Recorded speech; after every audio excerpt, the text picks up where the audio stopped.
Hello, and welcome to our review of international TV programs. With me today is the television critic, Michael Stein.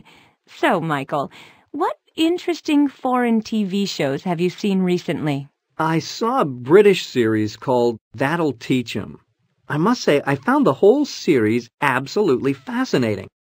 They took a group of 30 16-year-old students and sent them, as an experiment, to a boarding school for 1 month. But it wasn't a modern boarding school. It was a 1950s boarding school. Oh. They recreated exactly the same conditions as in the 1950s. The same food, the same discipline, the same exams. The idea was to compare education today with education in the 1950s.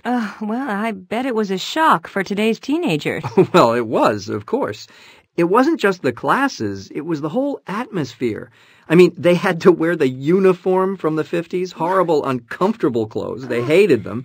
And they weren't allowed to leave the school once for the whole month, or watch TV, or use cell phones. Wow. And they had to take cold showers every morning and go for cross-country runs.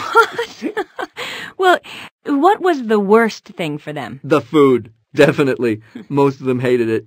They said it was cold and tasteless. And the girls didn't like the cold showers much either. Well, what about the classes? Well, of course, the biggest difference for the kids was the discipline. Mm-hmm. It was silence all the time during classes. Only the teacher spoke. Wow. And anyone who misbehaved had to go to the principal and was either hit on the hand or made to stay after school and do extra work. Wow. And of course, they couldn't use computers or calculators, but strangely enough, the kids didn't really mind that.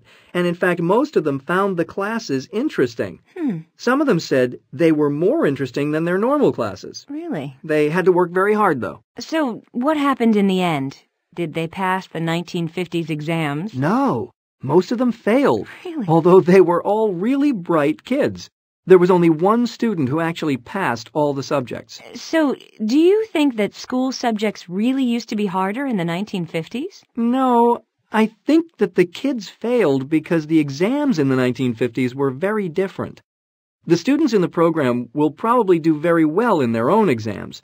On the other hand, 1950s students would probably find today's subjects very difficult.